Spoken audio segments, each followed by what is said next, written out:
IPL के कारण tension में आ चुकी है पड़ोस की पाकिस्तान सुपर लीग। तो वही इस आईपीएल में 14 बड़े विदेशियों पर लटक रही है बैन की तलवार। नमस्कार दोस्तों, मैं यश तिवारी, आप देख रहे हैं क्रिकेट फटाफट का 1296वां एपिसोड। आज 7 अगस्त की तारीख है और रोज की तरह आज भी आईपीएल को लेकर दिन भर की 10 बड़ी रिपोर्ट, बड़ी खबरें आपकी स्क्रीन पर हम परोसेंगे।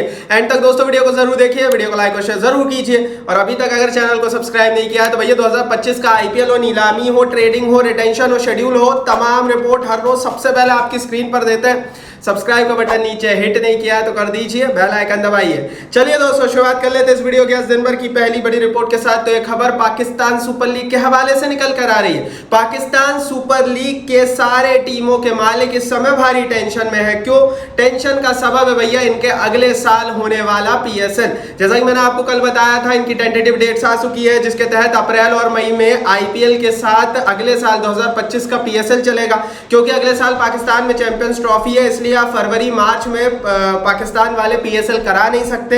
हर साल फरवरी मार्च में पीएसएल होता है, इस बार भैया अप्रैल और मई में होगा। ऐसी स्थिति में पीएसएल टीम मालिक टेंशन में। टेंशन है आईपीएल क्यों? क्योंकि विदेशी प्लेयर्स आईपीएल को चूज करेंगे। बड़े विदेशी प्लेयर्स पीएसएल में नहीं जाएंगे क्योंकि आईपीएल की तुलना में पीएसएल में भैया इतना पैसा भी नहीं मिलता। मतलब यार 10 से 20 गुना कम पैसा मिलता है और ऐसी स्थिति में पीएसएल में खिलाड़ियों की किल्लत हो जाएगी और ऐसी स्थिति में पीएसएल फ्लॉप हो जाएगा। इस संबंध में पाकिस्तान सुपर लीग के सारी टीमों के मालिकों ने पीसीबी गवर्निंग काउंसिल से मांग की है कि एक निराकरण निकाला जाए।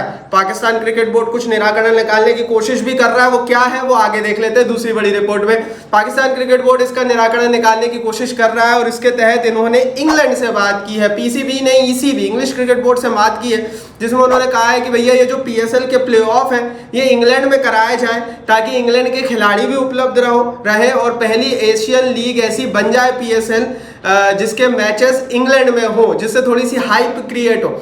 तो इससे लड़ने के लिए, आईपीएल से लड़ने के लिए पीसीबी ने एक नया रास्ता निकाला है जिसके तहत ये चाहते हैं कि इंग्लैंड में प्लेऑफ के मैचेस हो जाए अगले साल 2025 के पीएसएल के, ताकि थोड़ी सी हाइप बढ़ जाए और इंग्लैंड के प्लेयर्स अवेलेबल भी हो जाए ताकि थोड़ा पीएसएल का कह लेना कि व्यूअरशिप बढ़ जाए। लेकिन ऐसी स्थिति में आपको बता दूं कि इंग्लैंड ने मना कर दिया, इंग्लैंड ने रिफ्यूज कर दिया है। इंग्लैंड वालों ने साफ साफ कह दिया है कि हम आपके मैचेस, प्लेऑफ के मैचेस अपने देश में अगस्त जो अपना अप्रैल मई है उसमें नहीं करा सकते बिकॉज ऑफ द ग्राउंड इनअवेलेबिलिटी। तो वहां पर भी पीसीबी जो है फंसता हुआ नजर आ रहा है। आगे बढ़ते तीसरी बड़ी रिपोर्ट की बात करते हैं। पीएसएल की जो फ्रेंचाइजी है, सारी टीम है, छह टीमें खेलती हैं वहां पर, उन्होंने भी मांग की है, उन्होंने एक सेपरेट बोर्ड बनाने की मांग की है। पाकिस्तान की सरकार से मांग की है पीएसएल की सारी टीमों ने कि भैया वो पीसीबी के अंडर में नहीं आना चाहते, वो सेपरेट बोर्ड बना दो और उसके तहत चले। मतलब यार देखो, कुल मिला के कहानी का सार बता दो, इतनी टेक्निकलिटीज में जाते नहीं है, ना मुझे समझ में आएगी ना आपको समझ में आएगी। सब कुछ सही नहीं चल रहा है। पीएसएल में फाइनेंशियल गड़बड़ियों की शिकायत पिछले साल से ही आ रही थी। अगले साल का पीएसएल आईपीएल के साथ होगा तो खिलाड़ियों की किल्लत होगी, व्यूअरशिप भी नहीं मिलेगी। तो ले देकर ये बहुत ज्यादा परेशान है। और देखो यार, पीसीबी तो करा देगा पीएसएल, जो नुकसान सहना पड़ता है वो टीम मालिकों को सहना पड़ता है, इसलिए ज्यादा टेंशन में टीम मालिक है। आगे बढ़ते हैं, चौथी बड़ी रिपोर्ट की यहां से बात करते हैं। तो भैया दिनेश कार्तिक जो 2025 के आईपीएल में रॉयल चैलेंजर्स बेंगलोर के बैटिंग कोच बने हैं, वो भैया अभी तक फील्ड से दूर नहीं हुए हैं। क्यों? क्योंकि अगले साल होने वाले mini IPL SA20 south Africa के आईपीएल में पाल रॉयल की टीम में दिनेश कार्तिक खेलते हुए नजर आएंगे। पाल रॉयल की टीम ने उन्हें अपना एम्बेसडर बनाया है, तो उस टीम में वो एज ए प्लेयर खेलते हुए भी नजर आएंगे और उस टीम को प्रमोट करते हुए भी नजर आएंगे। आपको बता दूं दोस्तों कि एम्बेसडर क्यों बनाया गया है, क्योंकि वो इंडियन प्लेयर है और शायद वो पहले हिंदुस्तानी बड़े खिलाड़ी होंगे जो SA20 मिनी आईपीएल में खेलेंगे। संन्यास लेने के बाद अब वो फ्री है और वो दुनिया की किसी भी लीग में जाकर खेल सकते हैं, बीसीसीआई उन पर रोक नहीं लगा सकता।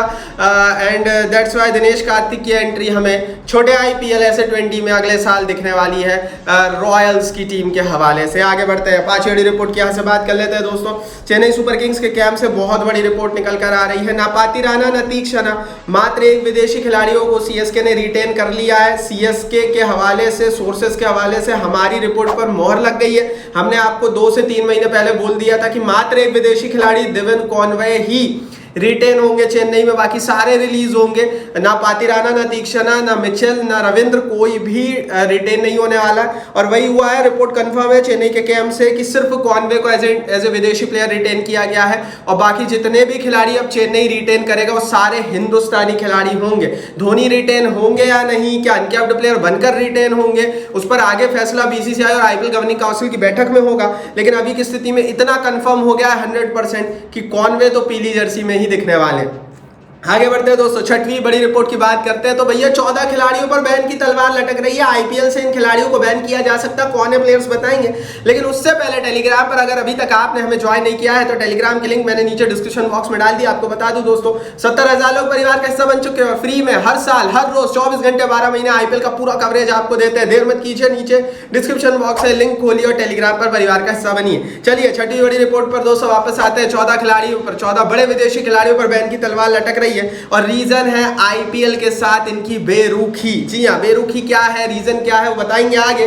लेकिन उससे पहले आप खिलाड़ियों के नाम सुन लीजिए। Ben Stokes, Jason Roy, Jofra Archer, Alex Hales, Phil Salts, Reece Topley, Mark Wood, Gus Atkinson, Harry Brook, David Malan, Shakib al Hasan, Pat Cummins, Hazlewood और मिचेल स्टार्क, ये वो प्लेयर्स हैं जिनकी लिस्ट सोर्सेस के हवाले से कंफर्म हुई है। काफी बड़े बड़े अखबारों ने भी डाली है जिन पर बैन की तलवार लटक रही है। बैन का रीजन क्या है ये देख लीजिए और कितने दिनों का बैन लगेगा ये भी देख लीजिए। बैन का रीजन है दोस्तों, ये आईपीएल में नाम देते हैं, ये बिक जाते हैं नीलामी में, उसके बाद या तो ये फुली या पार्शली अपने आप को आईपीएल से अलग कर लेते हैं, अनअवेलेबल हो जाते हैं। अगर चोट हो तो कोई दिक्कत नहीं है, ये विदाउट चोट भी भैया अपने पर्सनल रीजंस देकर वापस लौट जाते हैं अपने देश। ऐसी स्थिति में आईपीएल टीमों को काफी नुकसान होता है। रिपोर्ट यह है कि अगर इस पर एक ठोस नियम बनता है तो इन 14 खिलाड़ियों पर आने वाले 3 सालों का बैन लगाया जाएगा। मतलब 2025 की नीलामी, 2026 की नीलामी और 2027 के आईपीएल के लिए होने वाली नीलामी में ये 14 के 14 प्लेयर्स उपलब्ध नहीं रहेंगे, ना ही ये रिप्लेसमेंट बनकर आईपीएल में आ पाएंगे और उसके बाद ही इनकी एंट्री हो पाएगी। विदेशी खिलाड़ी खूब ज्यादा ही दोस्तों हद करने लग गए थे क्योंकि आईपीएल में बिक जाते थे। आईपीएल का नियम क्या कहता है कि अगर कोई भी प्लेयर 2 मैचेस खेल लेता है या 2 मैचेस में उपलब्ध हो जाता है खेलने के लिए तो उस प्लेयर को जितने भी पैसे में वो बिका है आपको पूरे पैसे देने होंगे। मान लीजिए मिचेल स्टार्क 25 करोड़ में बिके थे, आ जाते हैं 3 मैचेस खेल के वापस अगर अपने देश लौट जाते हैं तो नियम अनुसार उन्हें पूरे 25 करोड़ रुपए मिलेंगे। और इसी लूप होल का फायदा प्लेयर्स उठा रहे थे, बिक जाते थे, कोई 5 करोड़ कोई 10 करोड़ और फिर या तो पूरा सीजन नहीं खेलते थे या फिर 3 4 5 मैचेस खेलकर वापस लौट जाते थे। और इन खिलाड़ियों ऊपर भैया गाज गिरने वाली है अच्छी खासी, क्योंकि पैसा भी अच्छा मोटा कमाया है। आगे बढ़ते 7वीं बड़ी रिपोर्ट की दोस्तों यहां से बात करते हैं। तो भैया 3rd ओडीआई आज कोलंबो में खेला जाएगा। भारत के लिए जीत जरूरी है, क्यों? क्योंकि भैया 1-0 से ये जो सीरीज है इस समय ओडीआई सीरीज श्रीलंका के खाते में जा रही है और भारत को ये मैच जीतना ही होगा, ये ओडीआई मैच जीतना ही होगा ताकि सीरीज लेवल हो सके। ये सीरीज लेवल होगी ताकि भैया ट्रॉफी शेयर हो जाए, अदरवाइज श्रीलंका इस सीरीज को जीत जाएगा। आपको बता दूं किसी ने उम्मीद नहीं की थी कि वो ओडीआई सीरीज जिसमें रोहित विराट की एंट्री होगी, वो ओडीआई सीरीज इस मुकाम पर आकर खड़ी हो जाएगी। बड़ा मैच होगा, मिस मत करना। आगे बढ़ते हैं 8वीं बड़ी रिपोर्ट की दोस्तों यहां से बात करते हैं। तो भैया हॉकी का आज ब्रॉन्ज मेडल का मैच होने वाला, ओलंपिक्स अपने खुमार पर चढ़ चुका है और क्योंकि कल भारत की टीम जर्मनी के हाथों हार गई थी, भारत फाइनल में नहीं जा पाया, लेकिन अब ब्रॉन्ज मेडल के लिए भारत खेलेगा। भारत का मैच स्पेन के साथ होगा, शाम 5:30 बजे से भारत का यह हॉकी मैच खेला जाएगा। अगर भारत इस मैच को जीतता है तो भारत भैया ब्रॉन्ज मेडल हॉकी में जीत लेगा। कुछ रिपोर्ट ऐसी है और कुछ खबरें, कुछ एनालिसिस ऐसे हैं कि भारत ब्रॉन्ज मेडल हॉकी में ला सकता है। तो एक और मेडल अगर आज की जीत होती है तो हिंदुस्तान का पक्का हो जाएगा, लाइक बनता है। आगे बढ़ते हैं दोस्तों 9वीं बड़ी रिपोर्ट की यहां से बात करते हैं। तो विनेश फोगट खेलेंगी आज अपना फाइनल मैच। जी हां दोस्तों, गोल्ड मेडल के लिए ये मैच होगा। 15 मिनट 20 मिनट का ये कुश्ती का मैच होता है, इसको देखना जरूर। 12:45 रात में ये मैच लाइव आएगा हिंदुस्तान में जियो सिनेमा पर। और अगर भारत की विनेश फोगट इस मैच को जीत जाती है तो भारत का गोल्ड मेडल पक्का होगा। ये पहला गोल्ड मेडल होगा हिंदुस्तान का इस बार के ओलंपिक्स में। भारत ने अभी तक गोल्ड मेडल जीता नहीं है, उम्मीद कईयों से थी, आगे भी उम्मीद कईयों से है, लेकिन अभी तक गोल्ड मेडल खाते में आया नहीं है। और उस पल का सभी को इंतजार है जिसमें गोल्ड मेडल वो जीते और उसके बाद मेडल सेरेमनी हो और राष्ट्र राष्ट्रगान का वादन हो, झंडा ऊपर किया जाए, तो वो सारा कुछ हमें देखने को मिलेगा रात में। अगर विनेश फोगट इस मैच को जीत जाती है तो भैया भगवान से यही दुआ है कि एक गोल्ड, क्योंकि बहुत सारों ने कोशिश की वो फाइनल मैच तक पहुंचने के लिए, लेकिन इतना कॉम्पिटिटिव होता है दोस्तों ओलंपिक्स में, दुनिया का हर बड़ा एथलीट खेलता है और यहाँ पर जीतना बहुत बड़ी बात होती है।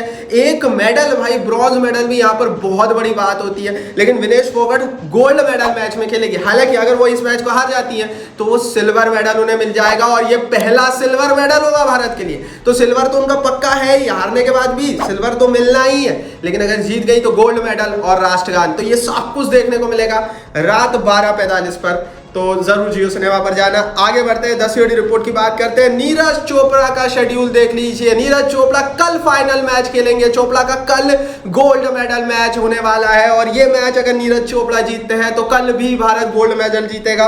रात 11:55 पर ये मैच जो है वो होने वाला है नीरज चोपड़ा का। तो कल रात के लिए भी भैया अपना शेड्यूल तैयार कर लेना, क्योंकि नीरज चोपड़ा जिन्होंने अपने पिछले ओलंपिक्स में जैवलिन थ्रो में भारत के गोल्ड मेडल लेकर आए थे, उनका ये फाइनल मैच होने वाला है। क्वालिफायर जो हुए थे 2 दिन पहले, उसमें नीरज चोपड़ा ने सबसे लंबा भाला जेवलिन फेंका था और क्वालिफायर्स में भी वो नंबर 1 पर ही रहे थे और उन्होंने 90 मीटर के आसपास का भाला फेंक दिया था, कोई भी नहीं फेंक पाया था। अब देखते हैं भैया फाइनल में क्या होता है। बहुत मजा आएगा ये देखने के लिए भी, तो भैया जुड़े रहिएगा जियो सिनेमा पर, ये भी आने वाला है। ये थी दिन भर की 10 बड़ी रिपोर्ट। टेलीग्राम पर ज्वाइन कर लो, नीचे लिंक, इस वीडियो को लाइक और शेयर करो, चैनल को सब्सक्राइब अभी तक नहीं किया तो सब्सक्राइब का बटन नीचे हिट करके बेल आइकन दबाओ।